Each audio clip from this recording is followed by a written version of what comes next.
ముఖ్యంగా వ్యవసాయం చేసుకునేటువంటి రైతాంగ ప్రజలకు, రైతు కూలీలకు అందరికీ కూడా నమస్కారాలు.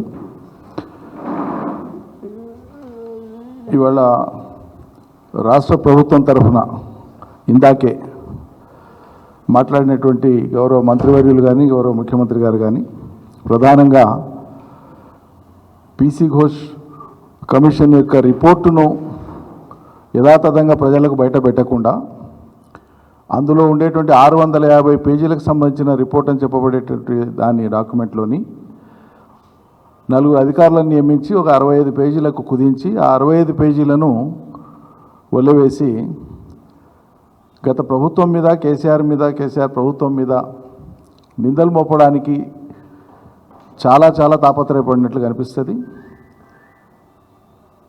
మంత్రులు ఉత్తమ్ కుమార్ రెడ్డి గారు మాట్లాడే క్రమంలో పలుమార్లు బహుశా జాతీయ మీడియా దృష్టి తీసుకుపోయేటువంటి ఉద్దేశంతో కావచ్చు, దాదాపు బ్రతిమిలాడినంత పని చేస్తున్నారు. అంటే మా అబద్ధాలను మీరు జాగ్రత్తగా నమ్మండి అని చెప్పడం. రిపోర్టును యథాతథంగా బయట పెట్టాలని మేము డిమాండ్ చేస్తున్నాం. ఒకటి, కొంతమంది కొన్ని అభిప్రాయాలు ఉన్నాయి. ఒక రిపోర్టు వస్తే, ఏదైనా కమిషన్కి సంబంధించినటువంటి రిపోర్ట్ వస్తే అదే జిందా తిలస్మాత్, అదే సర్వరోగ నివారణ అనుకుంటున్నారు. చట్ట పరిధిలో అది కాదు. Report is challengeable legally, further can be investigated రిపోర్ట్లో ఉండే అంశాలను కానీ that by itself is not evidence. అది నేను చెప్పే అంశం కాదు. కమిషన్ ఆఫ్ ఎంక్వైరీస్ యాక్ట్లో ఉండేటువంటి ప్రధానమైన అంశం అది. నేను చదివి వినిపిస్తుంది. పైగా ఈ ప్రభుత్వం వచ్చినప్పటి నుంచి, ఈ ప్రభుత్వం వచ్చే కంటే ముందు వాళ్ళు ఏం హామీలు ఇచ్చిండ్రో, ఏం చేస్తామని చెప్పిండ్రో అవి ఏవి చేయకుండా ప్రజల దృష్టి మరల్చడానికి ఒక్కొక్క ఎన్నికలప్పుడు ఒకటి తీసుకొని వస్తారు. అప్పట్లో ఎన్డీఎస్ఏ రిపోర్ట్ అని చెప్పినారు. అది వీగిపోయింది అనుకున్న తర్వాత ఇప్పుడు స్థానిక సంస్థల ఎన్నికలు వచ్చే ముందు కాళేశ్వరం కమిషన్ రిపోర్టును ముందుకు పెట్టి ప్రజల దృష్టినంతా మరల్చడానికి చేసినటువంటి ఒక గొప్ప ప్రయత్నం వాళ్ళేది తప్ప అది భంగపాటికే దారితీస్తుంది. ఎందుకంటే కొంచెం మనం లోతుల్లోకి పోవాలి, తద్వారా విషయం అర్థమవుతుంది. నేను రిక్వెస్ట్ చేస్తున్నా. తెలంగాణ అంటేనే నీళ్ళ కోసం పరితపించి నీళ్లు సాధించడం కోసం కృష్ణా గోదావరి జలాలను సాధించి ఒకనాడు దుర్భిక్షానికి, కరువుకు, వలసలకు, ఆత్మహత్యలకు నిలవైనటువంటి తెలంగాణ ప్రాంతం ఒక 4 దశాబ్దాల పాటు భయంకరమైనటువంటి దుర్భరమైనటువంటి జీవితాన్ని తెలంగాణ సమాజం అనుభవించింది. దానికి నిష్కృతి, దానికి పరిష్కారంగానే కృష్ణా గోదావరి నీళ్ళని తీసుకొని వచ్చి ఇక్కడ ప్రాజెక్టులు కట్టి పొలాలను దడిపి, గొంతులను దడిపి, వలసలను ఆపి, కరువును నివారించి పసిడి పంటలు పండించాలనేటువంటి ఒక మహాదాశంతో మొదలైనటువంటి ఒకనాటి అమరుల యొక్క త్యాగాల పరంపరను కొనసాగిస్తూనే కేసీఆర్ నాయకత్వాన మలిదశ తెలంగాణ ఉద్యమం ప్రారంభమైన సంగతి, ఆ 14 ఏళ్ల పోరాటము, ఆ పోరాటం ద్వారా వచ్చిన ఫలితం, రాష్ట్ర ఏర్పాటు, ఇవన్నీ మనం చూసినవే, చరిత్ర చెప్పేదే. వీళ్ళే చక్కగా చేసి ఉంటే, వీళ్ళే తెలంగాణను ఆంధ్రాలో కలపకపోయి ఉంటే, ఆనాడు హైదరాబాద్ రాష్ట్రంగా ఉన్ననాడే ప్రతిపాదించిన ప్రాజెక్టులే కనుక పూర్తి కాబడి ఉంటే తెలంగాణకి శాపం ఉండేదా? ఇంత నరకయాతన తెలంగాణ అనుభవించేదా? అనుభవించిన మొత్తం దుర్భర జీవితానికి కారకులే మీరు కదా, కాంగ్రెస్ ప్రభుత్వమే కదా, ప్రధానంగా కాంగ్రెస్ ప్రభుత్వం. మళ్ళీ ఇప్పుడు ఫలితాలు వచ్చి ప్రజలకు మేలు జరుగుతుంది అనుకున్నటువంటి టైంలో ఏదో రకంగా ఇచ్చిన హామీలను నిలబెట్టుకోలేనటువంటి స్థితిలో ప్రజల దృష్టి మరల్చడం కోసం చేసేటువంటి ప్రయత్నాల్లో భాగమే కాళేశ్వరం మీద మొదటి నుంచి వాళ్ళు మాట్లాడుతూ వచ్చింది. కమిషన్ కూడా అందులో భాగమే. మేము కమిషన్ను నిర్వహించినటువంటి పీసీ ఘోష్ గారికి కానీ, వారి వ్యక్తిత్వానికి కానీ మేము ఎటువంటి ఉద్దేశాలు ఆపాదించడం లేదు. కానీ ఎవరు ఎంతటి గొప్పవాళ్ళైనా, వ్యక్తులుగా ఎంత సత్శీలురైనా వాళ్ళ పరిశీలన, వాళ్ళ సృజనాత్మకత, వాళ్ళు స్పృశించినటువంటి అంశాలు పరిపూర్ణంగా ఉన్నాయా లేదా, హేతుబద్ధంగా ఉన్నాయా లేదా, తర్కానికి నిలుస్తాయా లేదా ప్రశ్నించేటువంటి హక్కు ప్రతి పౌరుడికి ఉంటుంది. రేపు చట్టంలో కూడా అదే అంశాన్ని తప్పకుండా మేము తీసుకుంటాం. లీగల్గా ఏ అంశాలని పరిగణలోకి తీసుకొని ఉండవలసిండేనో కొత్త రిపోర్ట్ బయటకు వస్తే దాని మీద మళ్ళీ మేము రియాక్ట్ అవుతాం. ఇప్పుడు వాళ్ళు మాట్లాడిన మేరకు పరిమితమై చెప్తున్నాం. ప్రతిసారి వాళ్ళు కోట్ చేసి చెప్తున్నారు కాబట్టి. So all such things are questionable, all such things are debatable before judicial fora. అది తప్పకుండా జరుగుతుంది. వచ్చినప్పటి నుంచి చేసింది ఏంటి? కమిషన్లు. ఎలక్ట్రిసిటీ మీద ఒక కమిషను, కార్ రేసింగ్ దాని మీద ఒక ఎంక్వైరీ, కాళేశ్వరం మీద ఒక కమిషను. ఇప్పుడు ఒకనాడు ఇదే కాంగ్రెస్ పార్టీ వెనక్కి తిరిగి ఆలోచన చేసుకుంటే ప్రజలకు కూడా అర్థమవుతుంది. గుర్తు చేస్తే ఇందిరాగాంధీ గారి ప్రభుత్వ హయాంలో ఎమర్జెన్సీ తదనంతర కాలంలో జరిగినటువంటి పరిణామాల మీద జనతా పార్టీ అధికారంలోకి వచ్చిన తర్వాత వేసినటువంటి షా కమిషన్, ఆ షా కమిషన్ యొక్క నిబద్ధతను కానీ ఆ పనిని కానీ ప్రశ్నిస్తూ వందల వేల ధర్నాలు చేసింది కాంగ్రెస్ పార్టీ ప్రతిపక్షంలో ఉండి ఆనాడు. కానీ మేము సంపూర్ణంగా సహకరించినాం. కాంగ్రెస్కు మాకు ఉండేటువంటి తేడా చెప్తున్నాం.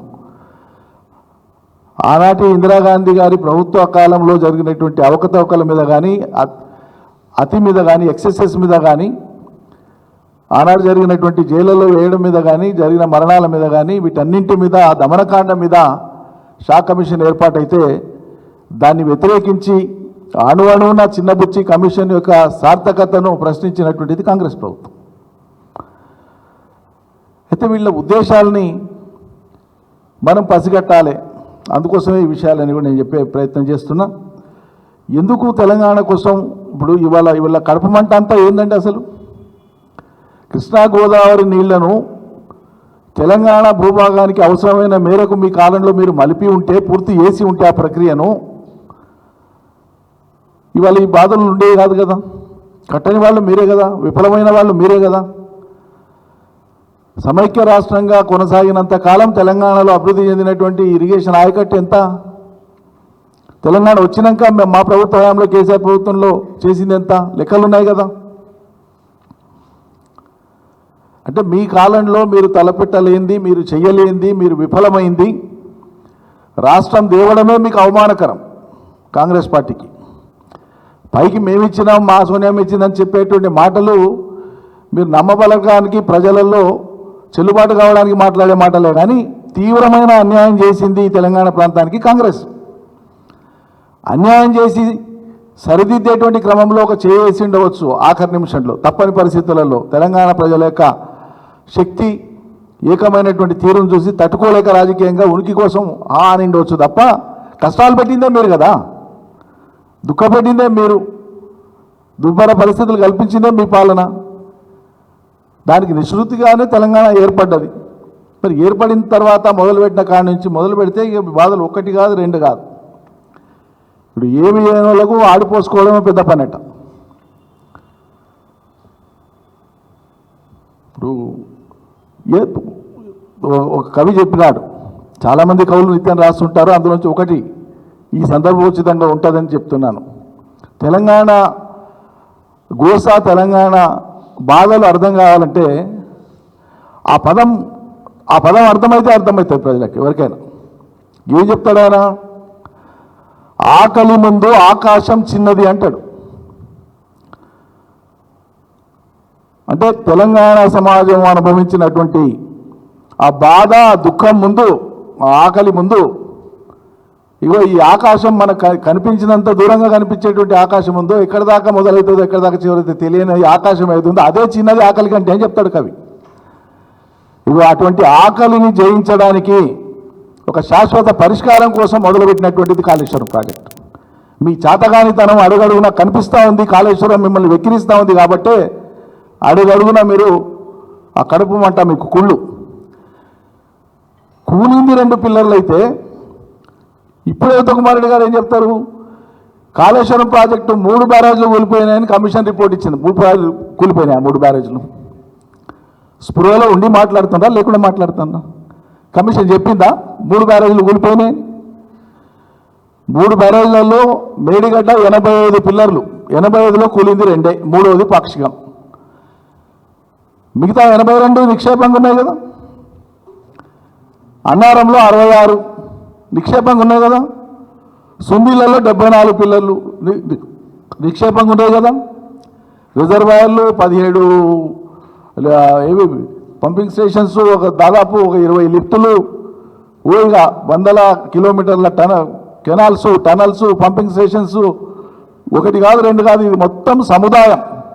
ఈ మొత్తం సముదాయంలో కేవలం 4,000 కోట్లకు లోబడి ఉండేటువంటి ఖర్చు అయినటువంటిది మేడిగడ్డ బ్యారాజ్. ఆ మేడిగడ్డ బ్యారాజ్లో 4,000 కోట్లు పెట్టి కట్టిన దాంట్లో కుంగినవి లేదా దెబ్బతిన్నాయి రెండు పూర్తిగా, ఒకటి పాక్షికంగా. ఇవి మేము రిపేర్ చేస్తామని కట్టినటువంటి ఏజెన్సీ వాళ్ళే ముందుకొచ్చి అయ్యా ఇది ఏం జరిగిందో మేము రిపేర్ చేసి ఇస్తామా లేదా 5 గంటలు, లేదు నువ్వు రిపేర్ చేయక్కర్లేదంట.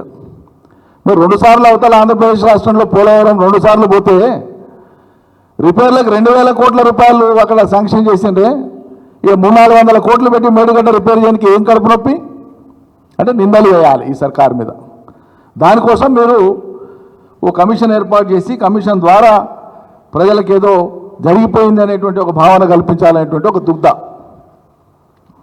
ఇప్పుడు ఘోష్ గారి నివేదిక బయట పెట్టకుండా అధికారుల బృందం ఇచ్చినటువంటి దాన్ని ప్రిసైజ్ చేసి ఇచ్చినటువంటి దాన్ని పెట్టి అందులో పారాగ్రాఫ్లలో కూడా అవసరమైనవి చదివి అవసరం లేనివి వదిలేసి ఎంత దాపరికం ఎందుకంటే నాకు అర్థం కాదు. రెండవది, నివేదికలో ఏముందో మీరు ప్రభుత్వ పరంగా వెల్లడి చేసే కంటే ముందే పత్రికలలో వస్తుందా, మీ అనుకూల పత్రికలలో వస్తుందా? కొన్ని పత్రికలు ఎట్లా వస్తుంది? మీ చిత్తశుద్ధి ఏంటి? దాన్ని బట్టి ఓ కమిషన్ రిపోర్ట్ యొక్క సార్థకత ఏంది అసలు?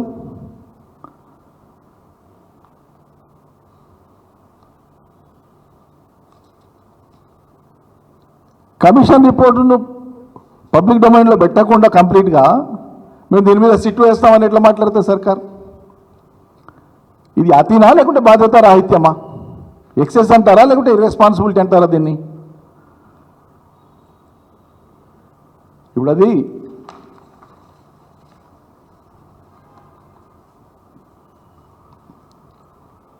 ఇప్పుడు 100 సార్లు చెప్పింటారు హరీష్ రావు గారు, అదేవిధంగా మేము అనేక సందర్భాల్లో మా నాయకులు, కాళేశ్వరం ప్రాజెక్టు యొక్క సైట్ను మేడిగడ్డ దగ్గర ఎందుకు కట్టవలసి వచ్చింది, తుమ్మిడిహట్టి దగ్గర ఎందుకు కట్టాల్సిన పని లేకుండా మేడిగడ్డకి ఎందుకు షిఫ్ట్ చేసిందని 100 సార్లు చెప్పినాం. ఇక్కడ ఏమి ఇబ్బంది లేదు. అదేదో సైట్ చేంజ్ చేయడంతోనే ఎంతో గొప్పలకు పోయినట్లు మాట్లాడుతారు. అరే సిడబ్ల్యూసి ప్లాన్స్ అండ్ డిజైన్స్లో లోపాలు ఉంటే సిడబ్ల్యూసి అప్రూవల్ ఇవ్వదు. బేసిక్ థింగ్ అది. ఇంజనీరింగ్ పరిజ్ఞానం ఉన్న వాళ్ళు ఎవరైనా కూడా ఆలోచిస్తే అర్థమయ్యే విషయం అది. అన్నీ ప్రాపర్గా ఉన్నాయి కాబట్టి సిడబ్ల్యూసి పర్మిషన్స్ ఇచ్చింది. తర్వాత నీటి లభ్యత అక్కడ లేదు తొమ్మిడెట్టు దగ్గర, ప్లస్ మహారాష్ట్ర అనుమతి ఇవ్వలేదు, ప్లస్ 7 ఏళ్ళు కేంద్రంలో మహారాష్ట్రలో ఆంధ్రప్రదేశ్లో మీరే ప్రభుత్వంలో ఉండి కూడా ఒక్క అనుమతి తీసుకురాలేదు. అంతరాష్ట్ర వివాదము ఇవన్నీ ఉన్న కారణంగానే సైట్ మారింది అని చెప్తే మళ్ళీ దాన్ని ఏం మాట్లాడతారు? అదే పెద్ద కిల్లర్ పాయింట్ దొరికింది మాకు అన్నట్లు. నేను జ్ఞాపకం చేస్తున్నా, ఇక్కడ సైట్ మార్పిడి చేయడంలో 100కి 100 హేతుబద్ధత ఉంది. తెలంగాణ ప్రజలకు మేలు జరగాలనేటువంటి ఒక బలమైన ఆర్తి ఉంది కేసీఆర్ గుండెల్లో కానీ తెలంగాణ ప్రభుత్వంలో కానీ ఆనాడు. ఎందుకు? కట్టిన ప్రాజెక్టుకు 24 గంటలు నీళ్లు ఉండాలి, సంవత్సరం పొడునా మాకు నీళ్ళు అందుబాటులో ఉండాలి. అందుకోసమే మేడిగడ్డ దగ్గర కడితే ఉంటాయని చెప్పి కట్టినాం. సిడబ్ల్యూసి లెక్క ఇచ్చింది, దానికోసమే షిఫ్ట్ అయింది. మరి సైట్ మార్చడం అనేటువంటిది దీనికి హేతుబద్ధత ఉన్నప్పుడు ఆనాడు దురుద్దేశంతో, దుర్బుద్ధితో, ఉద్దేశపూర్వకంగా తెలంగాణకు అన్యాయం జరగాలని తలపెట్టి మీరు మార్చినటువంటి సైట్ నాగార్జున సాగర్ది. ఇప్పుడు ఉన్నటువంటి డ్యామ్ కంటే 30 కిలోమీటర్ల ఎగువన ఏలేశ్వరం దగ్గర ఒరిజినల్గా మా ప్రభుత్వం, హైదరాబాద్ ప్రభుత్వం తలపెట్టినటువంటి నాగార్జున సాగర్ ప్రాజెక్టు 30 కిలోమీటర్ల ఎగువన ఏలేశ్వరం దగ్గర మా గొంతు కోసింది తెలంగాణది ఆనాడు కాంగ్రెస్ ప్రభుత్వం. శాశ్వతంగా తెలంగాణకు అన్యాయం చేసినటువంటి దుర్మార్గం చరిత్ర కాంగ్రెస్ది.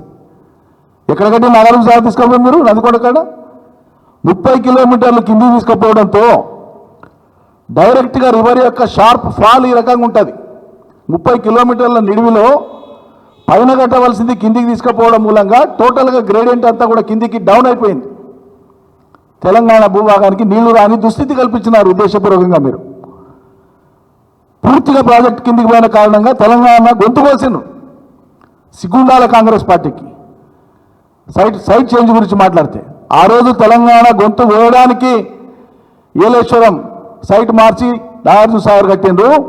ఇలా తెలంగాణ గొంతు తడపడానికి నీళ్ల కోసం మేడిగడ్డ దగ్గర కట్టినాం, బరాబర్ కట్టినాం, కరెక్ట్ కట్టినాం.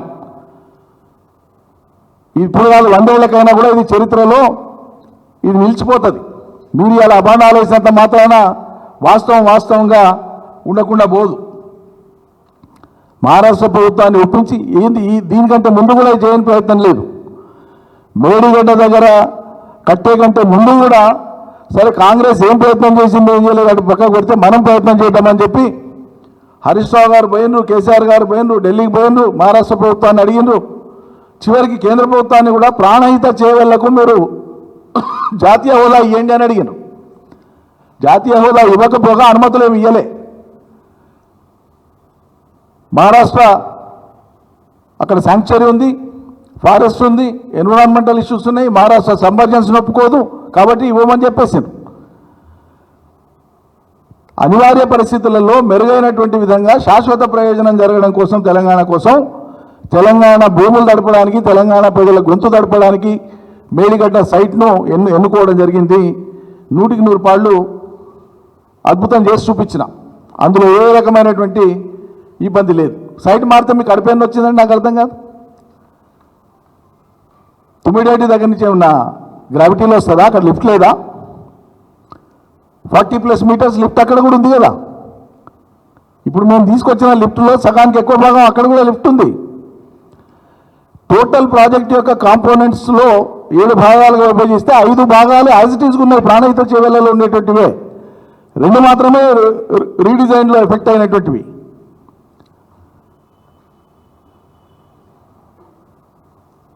మీకు ఇక్కడ ఇదే గోదావరి మీద ఒక విషయం చెప్పాలి,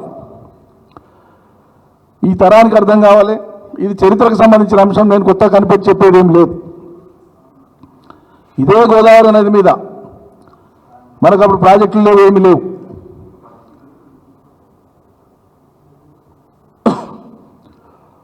ఆంధ్ర ప్రాంతం మద్రాసు రాష్ట్రంలో అంతర్భాగంగా ఉన్నప్పుడు అక్కడ బ్రిటిష్ వాళ్ళ పరిపాలన ఉన్న సంగతి మనందరికీ తెలిసిందే.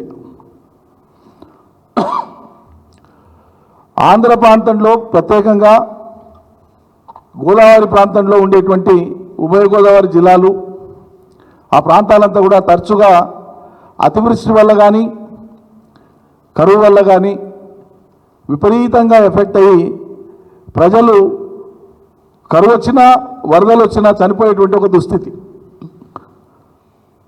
ఆ ప్రాంతంలో అప్పటికి ఒక ప్రభుత్వ అధికారిగా పనిచేస్తూ వచ్చినటువంటి సర్ ఆర్థర్ కాటర్, ఆయన మిలిటరీ ఆఫీసర్, మిలిటరీ అడ్మినిస్ట్రేటర్. ఆయన ఇరిగేషన్ ఇంజనీర్ కాదు, ఆయన ఇరిగేషన్ ఎక్స్పర్ట్ కాదు. నేను నొక్కి చెప్తున్నాను, sir Arthur Cotton irrigation expert కాదు. వారు చదువుకున్నది సర్వే, మ్యాథమెటిక్స్ అండ్ సైన్స్. మీరు గూగుల్ సెర్చ్ చేయండి, ఇప్పుడే తెలుస్తుంది. లేటర్ స్టేజెస్లలో ఇంజనీరింగ్ చదివినారు, బట్ ఇరిగేషన్ ఎక్స్పర్ట్ కాదు. కానీ ఎందుకు చెప్తున్నానంటే ఒక తపన, ఒక మనిషికి, ఒక బాధ్యతలో ఉండేటువంటి మనిషికి ఆ ప్రాంతం పట్ల ఉండేటువంటి ఒక తపనను తెలియజేస్తుంది. బ్రిటిష్ ప్రభుత్వం ఆమోదం తీసుకోలే. ఇక్కడ ఉండేటువంటి పరిస్థితుల్ని చూసి ఆయన ప్రతిపాదన పంపిస్తే బ్రిటిష్ ప్రభుత్వం తిరస్కరించింది పలుసార్లు. నేను చేయమన్న పని ఏంది, నువ్వు పోయి ఆడ పనులు వసూలు చేయి, ఆడ పరిపాలన ఏం చెప్తాను, నువ్వు ఆడ పోయేందుకు కొత్తగా కడతా అంటావు, ఇరిగేషన్ ప్రాజెక్టు కట్టాలని నీకెవరు చెప్పిండు, నీకెవరు పెత్తనం ఇచ్చిండ్రు, ఈ బోడ పెత్తనం ఎందుకు అని చెప్పి ఆయన హేళన చేస్తారు. ఆయన ఎంత ధైర్యంగా అంటే ప్రస్తుతానికి ఆ ప్రాంతంలో లేదా ఆ దేశంలో మేమున్న ప్రాంతంలో రైల్వేల నిర్మాణం కంటే సాగునీటి ప్రాజెక్టుల నిర్మాణం వల్లనే ప్రజల జీవితాల్లో మార్పు వస్తుంది నేను బలంగా నమ్ముతున్నాను. అక్కడ చూసినాను, బాధ్యత నాది. మీరు రైల్వేలు కట్టుకోండి, కానీ దానికంటే ప్రాధాన్యత సాగునీటి ప్రాజెక్టులు చెప్పారు. రైల్వేలు దేనికోసం కట్టింది? ఆంగ్లేయులు భారత సంపదను తీసుకుపోనిక కట్టారు. కానీ అదే ఆంగ్లేయుల ఇంజనీరు ప్రజల పట్ల కన్సర్న్ ఉన్నవాడు సాగునీటి ప్రాజెక్టు కట్టాలని తలపెట్టాడు. కాబట్టి పాలకుడు యొక్క సంకల్పం ముఖ్యం అని చెప్పడానికి ఇదంతా చెప్తున్నాను నేను. ఆర్థర్ కాటన్ ఆయన ప్రతిపాదించి 2 ప్రయోజనాలు నెరవేరుతాయి. ఒకటి, వరదల్ని అరికట్టవచ్చు. 2, క్షామపీడిత ప్రాంతం ఇదంతా కూడా పంటలు పండుతాయి, ప్రజలు బాగుపడతారు, బతుకుదొరు వస్తుంది, ఉపాధులు వస్తాయని చెప్పి ధవళేశ్వరం ప్రాజెక్ట్ స్టార్ట్ చేసిండ, కట్టింది. విచిత్రం ఏంటంటే ఇవాళ ఈ కాంగ్రెస్ వాళ్ళు చేస్తున్నటువంటి పనే. ఆయన ఇంగ్లీష్ వాళ్ళు ఇంగ్లాండ్లో ఆయన రిటైర్ అయినాక ఒట్టప్పుడు కూడా కాదు. నువ్వు అట్లా కడతావు ప్రాజెక్టు? నీకు ఎవరు చెప్పిండు కట్టమని చెప్పి నువ్వేదో మమ్మల్ని పక్కదారి పట్టించి కట్టించినావు, కానీ నీ మీద ఎంక్వైరీ చేస్తామని చెప్పి సర్ ఆర్థర్ కాటన్ మీద ఆంగ్లేయులు ఎంక్వైరీ వేసినారు 1878లో. 1878లో ఆర్థర్ కాటన్ మీద ఆంగ్లేయ ప్రభుత్వం ఇంగ్లాండ్లో ఎంక్వైరీ వేసింది. ఆ ఎంక్వైరీకి అధ్యక్షత వహించిన ఆయన ఎవరు అంటే lord George Hamilton. Lord George Hamilton అనేటువంటి ఆయన అధ్యక్షతన కమిటీ వేసినారు. వేసి 900 ప్రశ్నలను వేసినారు ఆయనకు. 900 ప్రశ్నలు, ఒకటి కాదు రెండు కాదు. కానీ ఆయన వాదన ఆయన బలంగా వినిపించినాడు. ఇక్కడ ప్రజల్లో వస్తున్న మార్పు, దానివల్ల వచ్చే ఫలితం ఏందని చూపించినాడు. ఆంగ్లేయుల దురదృష్టానికి ఆ నెక్స్ట్ ఇయర్కి ఇక్కడ విపరీతమైన కరువు వచ్చింది. చాలా భయంకరమైనటువంటి దుర్భిక్షం, కరువు కంటే కూడా తీవ్రమైంది దుర్భిక్షం. ఫమైన్ అంటాం మనం ఇంగ్లీష్లో. ఫమైన్ వస్తే ఫమైన్ మీద మళ్ళీ కమిషన్ వేసి ఆంగ్లేయులు ఫమైన్ మీద కమిషన్ వేసి పంపిస్తే ఆ కమిటీ అంతా వచ్చి వాళ్ళు అధ్యయనం చేసి చెప్పింది ఏంటంటే ఇది కట్టడం మేలైంది ప్రజలకు, లేకుంటే సచివంగా వచ్చిపోతారు భవిష్యత్తులో, ఇది కట్టడం మేలైందని చెప్తారు. సో కాటన్ యొక్క వాదన, కాటన్ యొక్క మనసుతో చేసినటువంటి ఆ పని ప్రజామోదం పొందడమే కాదు, ఆంగ్లేయ ప్రభుత్వం తప్పనిసరి పరిస్థితులలో ఈయన వాదనను అంగీకరించక తప్పలే. కానీ చరిత్రలో ఇవాళకి 100 ఏళ్ళు దాటిపోయినాయి. ఆర్థర్ కాటన్ను బొమ్మ పెట్టుకొని విగ్రహం పెట్టుకొని దేవుళ్లాగా కొలుస్తున్నారు గోదావరి ప్రజలు, ఉభయ గోదావరి జిల్లాల ప్రజలు. మనం కూడా నమస్కరించాల్సిందే. మహనీయుడు ఏ దేశంలో పుట్టిండో, కానీ ఇక్కడి ప్రజలకు, ఆయన చూస్తున్నటువంటి ప్రజలకు, ఆయన చూస్తున్నటువంటి కష్టాలకు ఒక పరిష్కారాన్ని ఇచ్చిండు. ప్రజలకు నీళ్ళు ఇవ్వాలని తలంపు రావాలి ముఖ్యం, కానీ అది అమలు చేయాలనే తలంపు ముఖ్యం. కానీ సైట్ ఈడ కట్టినవా, ఆడ కట్టినవా, ఎత్తు కట్టినవా, తక్కువ కట్టినవా, గిదా లేకి చేస్తాలు. మొత్తం ప్రాజెక్టు ఎలా కాళేశ్వరం కట్టి, అదే గోదావరి మీద కేసీఆర్ కాళేశ్వరం కడితే అభినందించాల్సింది పోయి ఎన్ని కాకుల్లాగా ఎన్ని రకాల నిందాలండి. 84,000 కోట్ల ఖర్చు పూర్తి అయ్యే కంటే మొదలే 1,00,000 కోట్ల అభివృద్ధి జరిగిందని బడ్జెట్కి ఎత్తుకుంటుంది కాంగ్రెస్. ఓ నీతి నియమం లేదు. 84,000 కోట్లు కూడా పూర్తి కాక ముందే ఖర్చు, దీంట్లో 1,00,000 కోట్ల అభివృద్ధి జరిగిందని మాట్లాడారు వాళ్ళు. అన్ని రికార్డుల మీద ఉన్నాయి. దీన్ని లేఖితనం అంటాం ఏమంటాం? మీ కడుపులో ఉండేటువంటి కుళ్ళు కాదా ఇది, విషయం కాదా ఇది? డే 1 నుంచి మీరు చేస్తున్నటువంటిది అదే కదా. ఖచ్చితంగా ఇవాళ ఎన్ని మాట్లాడినా మీరు క్షణికానందం శునకానందం పొందవచ్చుగాక నిందలు వేసి కమిషన్ పేరు మీద ప్రజలను పక్కకోదో పట్టించేటువంటి వాళ్ళ దృష్టిని మరల్చే పని చేయవచ్చుగాక తాత్కాలికంగా. కానీ రేపటికి భవిష్యత్తులో కర్షక బాంధవుడుగానే మిగిలిపోతాడు కాళేశ్వరం కట్టిన కేసీఆర్ తప్ప. మీ నిందలు పటాపచ్చలైపోతాయి, నిలవు చరిత్రలు.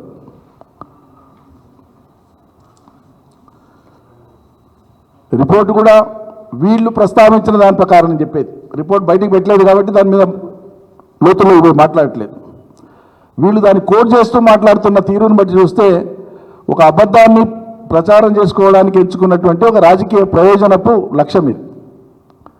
అబద్ధాన్ని ప్రచారం చేసుకోవడం, రాజకీయ ప్రయోజనం పొందడం, అది రిపోర్టు వీళ్ళకి ఆ రకంగా ఉపయోగపడాలని కోరుకుంటున్నారు. ఏ కమిషన్ యొక్క రిపోర్టులు అయినా ప్రజలు ఆశించేది ఏంటి? ఒక నిజం రావాలి, ఒక నిర్ధారణ రావాలి, ఒక రాష్ట్ర ప్రయోజనం నెరవేరాలి. వీళ్ళు మాట్లాడుతున్నటువంటి తీరుతో అది అర్థమవుతుందా మనకు? పూర్తి నివేదిక బయట పెట్టకుండానే రాజకీయ ఆరోపణలు చేయవచ్చునా? ఇప్పుడు ఎన్టీఎస్ఏ రిపోర్టుకు సంబంధించి వారు రిఫర్ చేసిందని చెప్తున్నారు. దాని చైర్మనే పోలవరం కట్టిండు కదండి చంద్రశేఖరయ్య గారు.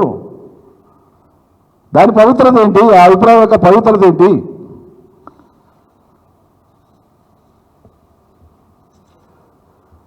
కాళేశ్వరం అనేటువంటిది ఒక ఇంజనీరింగ్ మార్వల్ అని చెప్పి సిడబ్ల్యూసి చెప్పింది. దాన్ని సందర్శించినటువంటి అనేక పర్యాయాలలో అనేక మంది ఇంజనీర్లు కానీ సాంకేతిక నిపుణులు కానీ దాని గొప్పతనాన్ని శ్లాఘించినారు. అతి తక్కువ ఖర్చుతో పూర్తయినటువంటి ప్రాజెక్టుగా ఇవాళ చరిత్ర పుటల్లో నిలిచింది కాళేశ్వరం. ఏ ప్రాజెక్ట్ అయినా మొదలుపెట్టి పూర్తయ్యే నాటికి దాని అంచనా విలువ ఖర్చు విలువలు పెరిగిపోయి 3 అంతలు 4 అంతలు 5 అంతలు అయినటువంటి ప్రాజెక్టులు ఉన్నాయి దేశంలో. తక్కువ సమయంలో తక్కువ ఖర్చుతో పూర్తయినటువంటి ప్రాజెక్టుగా కాళేశ్వరానికి గుర్తింపు ఉంది. అది మీరు చూడని నిరాకరిస్తే అది మీ అవగాహన. ఇప్పుడు మీరు ఆనాడు ప్రాణహిత చేవెళ్ల ప్రాజెక్ట్ అని దానికి నామకరణం చేసుకొని మొదలుపెట్టినప్పుడు తట్టడి మన్ను తీయకుండా, ఒక గడపార గాతేయకుండా, ఒక సలికపార వాడకుండా, ఒక మిషన్ వాడకుండా, ఏమి చేయకుండానే 17,875 కోట్లకు జీవో ఇచ్చిండ్రు. అడ్వాన్స్ మొబిలైజేషన్లు ఇచ్చిండ్రు పని ఏం చేయకుండా. మళ్ళా 19 నెలలకు అప్పటికి కూడా పని ఏం జరగలే. దాని అంచనా విలువను 38,500 కోట్లకు పెంచారు. ఏం పని చేయకుండానే 19 నెలలు అయిపోయినాక. ఆ తర్వాత డిపిఆర్ కేంద్రానికి పంపించేటప్పుడు దాన్ని 38,500 కోట్ల నుంచి మళ్ళీ 40,300 కోట్లకు పెంచారు. ఇదేది ఏమి పని జరగకుండా నేను చెప్తున్నటువంటి విషయాలు ఇవన్నీ. మరి దాన్ని మేము 2016లో ఎస్టిమేట్ చేసినప్పుడు 80,000 కోట్లతో ప్రతిపాదిస్తే మేము దిగిపోయే వరకు దాని మీద అయినటువంటి ఖర్చు 94,000 కోట్లు మాత్రమే. 3వ టీఎంసీ డ్రాల్కు సంబంధించినటువంటిది కూడా 3వ టీఎంసీ నీళ్లను కూడా వాడుకోవడానికి చేసినటువంటి ఆ పనులు కూడా పూర్తయితే అయ్యేటువంటి ఖర్చు విలువ 1,27,000 కోట్లు మాత్రమే. అంటే తక్కువ సమయంలో అత్యల్పంగా అతి తక్కువగా ఖర్చు అయినటువంటి ప్రాజెక్టు కాళేశ్వరం ప్రాజెక్టు. ఇక దీంట్లో డిజైన్ లేదు, ఇది అప్రూవల్ లేదు, ఆ అప్రూవల్ లేదు. రైతు ఏం చూస్తాడండి? సరే ఏమున్నాయి ఏవి లేవు. రేపు హరీష్ రావు గారు మళ్ళీ మొత్తం, ఎందుకంటే ఇరిగేషన్ మినిస్టర్ చేసిన ఆయన కాబట్టి సాంకేతిక అంశాలు, అనుమతులు, ఏ సందర్భంలో ఏ అనుమతులు అవసరం పడ్డాయి, ఏ అనుమతులు వచ్చినాయి, ఏ క్యాబినెట్ తీర్మానాలు అన్నీ కూడా రేపు ప్రజెంటేషన్ ఇస్తారు. 12 గంటలకు పవర్ పాయింట్ ప్రజెంటేషన్లో వాటన్నిటిని కూడా చూపిస్తారు ప్రజలకు అర్థమయ్యేటట్లుగా. సూక్ష్మం తెలంగాణ తెచ్చుకున్నది నీళ్ళ కోసం, పంటలు పండాలి, ప్రజలు బతకాలి, ఉపాధులు రావాలి, గొప్పగా ఉండాలి. అవి నెరవేరే దిశగా పనులు జరిగినాయి. ప్రజలు సంతోషంగా ఉన్నారు. ప్రజలకు నీళ్ళు వచ్చింది ఎక్కడా కాదు, అది చెప్పమంటానంటే తూట్లు పెట్టి ఇక్కడ ఇదైంది ఆడ ఇదైంది అనేటువంటి నీవు ఇచ్చినాడు ఏమైంది? మరి సైట్ చేంజ్ చేసి గొంతు కోసింది మీరే. తెలంగాణలో మొదలుపెట్టిన ప్రాజెక్టులను పండబెట్టింది మీరే. ఆంధ్రాలో పెట్టినటువంటి ప్రాజెక్టులకు అన్నిటి కూడా శరవేగంగా ముందుకు తీసుకుపోయింది మీరే. అంతెందుకండి, అనుమతుల గురించి ఇంత గొప్పగా మాట్లాడుతుండ్రు కదా, ఉన్న అనుమతులు కూడా లేనట్లు చిత్రీకరించి మాట్లాడుతుండ్రు కదా. ఆంధ్ర ప్రాంతంలో కట్టినటువంటి సమైక్య రాష్ట్రంలో అటు చంద్రబాబు కానీ వైఎస్ కానీ ముఖ్యమంత్రులు ఉన్న కాలంలో కట్టినటువంటి రిజర్వాయర్లన్నీ కూడా ఒక్కదానికి కూడా తెలుగు కింద 15 టీఎంసీలకు సంబంధించినటువంటి అలొకేషన్ తప్ప మిగతా ఏ రిజర్వాయర్లకు కూడా అనుమతులు లేవు, నీటి కేటాయింపులు లేవు. మరి అనుమతులు నీటి కేటాయింపులు లేని ప్రాజెక్టు కడితే అది ప్రజాధనం కాదా? అంటే ఇదే ప్రజాధనం ఉమ్మడి రాష్ట్రంలో ఉండేది ఏ అనుమతులు లేకుండా ఆంధ్ర ప్రాంతంలో కడితేనేమో అది న్యాయం హేతుబద్ధమైంది. అబ్బా గొప్పవాళ్ళు నీళ్ళు ఇస్తున్నారు. అన్ని అనుమతులు పొంది అవసరం ఉన్న తెలంగాణకు ప్రాజెక్టు కడితే ఇన్ని ఏడుపులా? ఇంత వికారమైన చేస్తాలా? మరి అప్పుడు ఎందుకో ఈ మేధావులు అంటే వాళ్ళు అప్పుడు ఎందుకో మాట్లాడలేదు? ఏ అనుమతులు లేనటువంటి ప్రాజెక్టుల మీద పెట్టేటువంటి ఖర్చు ఇది న్యాయబద్ధం కాదు. ఉమ్మడి రాష్ట్రంలోకి వెళ్ళారు ఒక్కడైనా మాట్లాడంటారు, ఎందుకు మాట్లాడలేదు? అన్ని అనుమతులు ఉన్నటువంటి కాళేశ్వరం అన్ని నీళ్ళు ఉన్నతోనే మేము గడ్డం కాబట్టి ఇలా వాళ్ళ కడుపు మంట. కారణం ఇలా కాళేశ్వరం నీళ్లు ఆపుకొని ఇక్కడ తెలంగాణ సస్యామలం కావడం వాళ్ళకి ఇష్టం లేదు. అవతల ఈ ముఖ్యమంత్రి యొక్క గురువు, అక్కడ ఉండేటువంటి ముఖ్యమంత్రి చంద్రబాబు నాయుడు గారి యొక్క కళ తెలంగాణ పచ్చబడ్డం ఆయనకి ఇష్టం లేదు, ముమ్మాటికి ఇష్టం లేదు.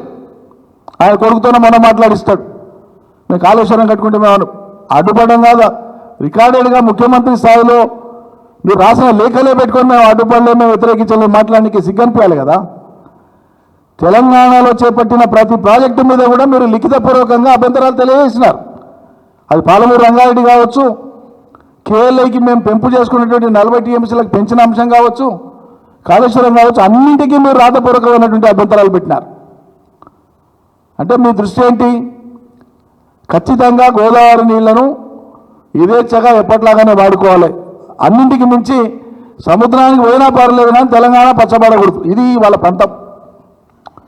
ఇక దానికి బాకాలున్నటువంటి కొద్దిమంది మేధావులు సెక్షన్ ఆఫ్ మీడియాను 24 గంటలు పరితపిస్తుంటారు.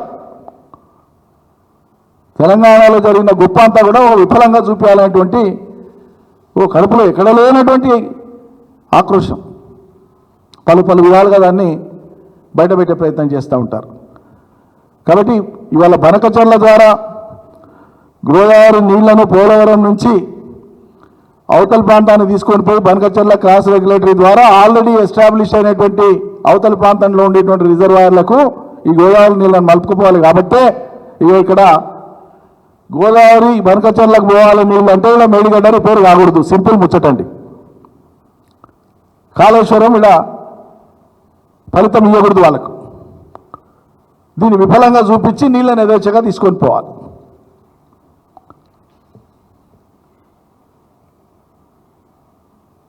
ఇవాళ కృష్ణాలో ఉండేటువంటి నీళ్ళని ఆల్రెడీ పొదిరెడ్డిపాడు గారు తీసుకుపోతుంది. దానికి తక్కువైంది అన్నట్లు మళ్ళీ రాయలసీమ ఎత్తిపోతల పథకాన్ని మొదలుపెట్టింది. దాన్ని ఆపినాం మనం. ఈ అంశాలు ఇట్లా ఉన్నాయి. మరి ఇట్లా ఉండగానే ఈ రకమైనటువంటి అభాండాలు నిపుణుల కమిషన్ ముందు నిపుణుల కమిటీ రిటైర్డ్ అఫిడవిట్ ఇచ్చినారు. వాళ్ళు ఎక్స్పర్ట్స్ ఎవరైతే రిటైర్డ్ ఇంజనీర్స్ ఉన్నారో సైట్ చేంజ్ ఏ పరిస్థితులలో చేయవలసి వచ్చింది తెలంగాణ రిటైర్డ్ ఇంజనీర్ల ఫోరం తరఫున వాళ్ళు వెళ్ళి స్టేట్మెంట్స్ ఇచ్చినారు, అఫిడవిట్ ఇచ్చినారు. ఆ అఫిడవిట్ను పరిగణలోకి తీసుకున్నారా లేదా ఈ విచారణ కమిషను, దాని మీద వాళ్ళు ఏం అబ్జర్వేషన్ ఇచ్చిండ్రు, ఇవ్వకపోతే రేపు కోర్టులో అదే అఫిడవిట్ సర్టిఫికేట్ కాపీ తీసుకున్నాం already. Will file in the court. Site మార్పుకు సంబంధించినటువంటి హేతుబద్ధమైనటువంటి లాజికల్ ఒక అంశం ఆడ ఉంటే దాన్ని మీరు పరిగణలోకి తీసుకోలేదని భావిస్తే మేము తప్పకుండా అది డిస్ప్యూటబుల్ అండ్ డిబేటబుల్ ఇష్యూ అవుతుంది కోర్టులో. అంటే మా వాదనకు అనుకూలంగా ఉండేటువంటి ఏ అంశాలన్నింటినీ కూడా గొప్పగా స్పృశించకుండా నేను మళ్ళీ ముందే చెప్తున్నాను, టోటల్ రిపోర్ట్ వచ్చిన తర్వాత మేము కామెంట్ చేస్తాం. కానీ దాన్ని రెఫర్ చేస్తూ మంత్రులు ముఖ్యమంత్రి మాట్లాడిన మాటకు మాత్రమే నేను జవాబుగా చెప్తున్నా. కమిషన్ అన్ని అంశాలను స్పృశించి ఉంటే అప్పటికి కూడా దానికి సంబంధించినటువంటివి debatable and disputable. It's not a finality. Court verdict, court డిగ్రీలా కాదు అది మనం అర్థం చేసుకోవాలి. కాబట్టి నిపుణుల కమిటీ ఆల్రెడీ సైట్ చేంజ్కి సంబంధించే ప్రపోజ్ చేసింది. ఇక అదేందో కేసీఆర్ ఈ భూగోళంలో చేయనటువంటి తప్పు ఆయన చేసినట్లు, నీళ్ళు ఇచ్చి తప్పు చేసినట్లు, ప్రాజెక్టు కట్టి తప్పు చేసినట్లు, తెలంగాణ కోసం పోరాటం చేసి ప్రజలను ఏకం చేసి తెలంగాణ తెచ్చడం ఇది వాళ్ళ దృష్టిలో తప్పు. ఎందుకంటే తెలంగాణ పచ్చబడుతుంది, వాళ్ళు యథేచ్ఛగా వాడుకునే అవకాశం లేకుండా ఎదుగున మనం ఉన్నాం, నియంత్రణ మన దగ్గర ఉంటుంది. ఇది సహించాలన్నటువంటి అంశంగా ఉంది వాళ్ళకి.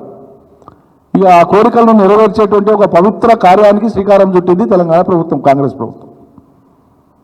తెలంగాణ వ్యతిరేకుల యొక్క ఇచ్చ నెరవేరేటట్లు చాలా పవిత్ర కార్యాన్ని చేపట్టింది తెలంగాణ కాంగ్రెస్ సర్కార్.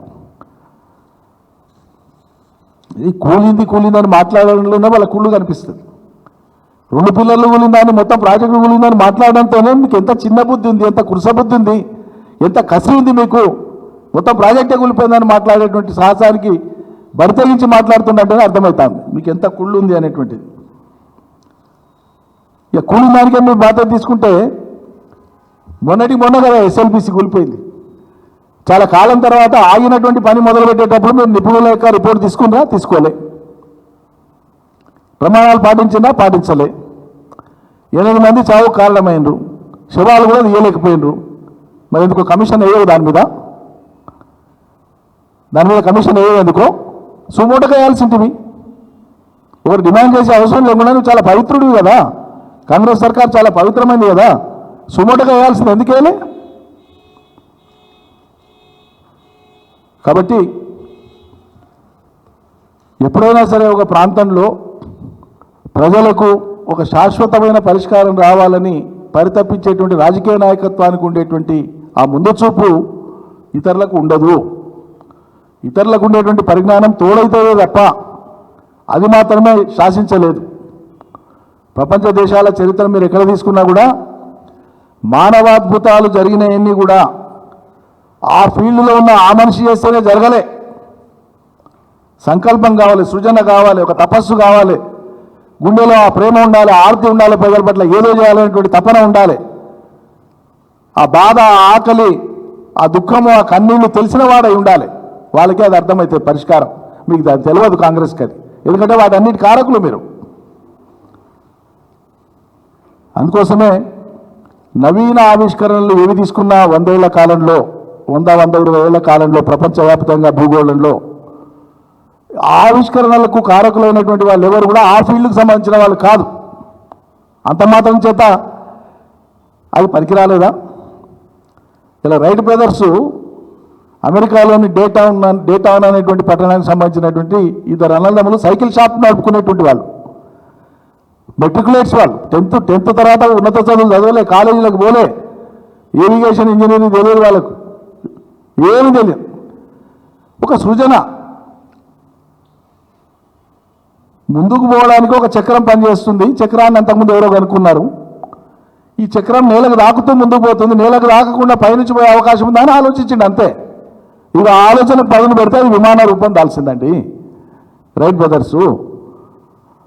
తెలంగాణలోని వాగులు, వంకలు, చుక్క చుక్క నీరు, చెరువులు, ఏ ప్రాంతం ఎక్కడ ఏముంది అందరికంటే అతి ఎక్కువగా అవగాహన ఉండి మనస్సుండి వాటిని కనిపెట్టి ఏం చేయాలనో పరితపించిన వాడు కేసీఆర్ కాబట్టే ఓ కాళేశ్వరాన్ని నిర్మాణం చేశాం. మీ వల్ల కావాలి, మీ చాతగానితనం తెలంగాణ సమాజంలో రిజిస్టర్ అయిపోతుంది శాశ్వతంగా. కాబట్టి దేవన్ నుంచి అది ప్రాజెక్టు మొదలుపెట్టిన మొదటి రోజు నుంచే శాపనార్థాలు, తిట్లు, అభాండాలు, దాన్ని అపవిత్రం చేసి చూపడం, చిన్నవి చేసి చూపడం. అబ్బా మీరు చేసినటువంటి ప్రయత్నాలు ఇన్ని అన్నీ కాదు. తాత్కాలికంగా మీరు కొంత ప్రయోజనం పొంది ఉండవచ్చు పోయిన ఎన్నికలలో, ఎన్నికల సమయంలోనే అవి కుగ్గినాయి కాబట్టి. మీ వాదన కొంతమంది నమ్మి ఉండవచ్చుగా, కొద్దిమంది. కానీ ఇవాళ యథార్థం అర్థమవుతలేదా? నీళ్ళుండి ఇవ్వలేనటువంటి దుస్థితి కదా మీది. రిపేర్ చేసి నీళ్ళు ఇచ్చి రైతులకు నీళ్లు పండేది పండంగా వచ్చేది రాగా, పంటలు పండేది పండంగా నీ కమిషన్ చేసుకో, ఎవరిని చేసుకో, ఎన్నేళ్ళని వేసుకో. ఎవడొద్దన్నాడు కమిషన్ ఏర్పాటు చేయడానికి? ఎవరన్నా అన్నారా? రిపేర్ ఎందుకు చేయవు? మరి ఈడంటే నీకు కమిషన్ వేసినా 2 పిల్లలు కూలిపోయినాయి, నీకు అస్త్రం దొరికింది అనుకుంటున్నావు, బాగుంది. మరి పాలమూరు రంగారెడ్డి 90% పనులు పూర్తయినాయి కదా, 20 నెలలు అయిపోయాయి కదా, తట్టడి మన ఎందుకు తీస్తలేవు? 90% పూర్తయినటువంటి ప్రాజెక్ట్ యొక్క ఫలితం ప్రజలకు ఇవ్వాలన్న సంకల్పం ఎందుకు లేదు? అంటే అక్కడ కూడా నీళ్ళు వస్తే కేసీఆర్కి పేరు వస్తుంది. ఇంత కుత్సితమా? ఇంత అధమస్తాయా? ప్రజల ప్రయోజనాల కోసం ఆలోచించేది మీరా?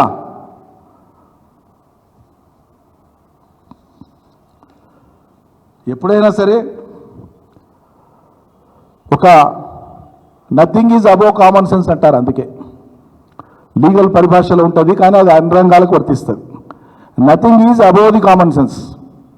ఒక మనిషికి సహజ సిద్ధంగా ఉండేటువంటి ఆ కామన్ సెన్స్ ఏదైతే ఉంటుందో దానికి మించినటువంటిది ఇంకేది లేదు. దానికి తర్కం తోడైతే అది కొత్త సూచనకు దారితీస్తుంది.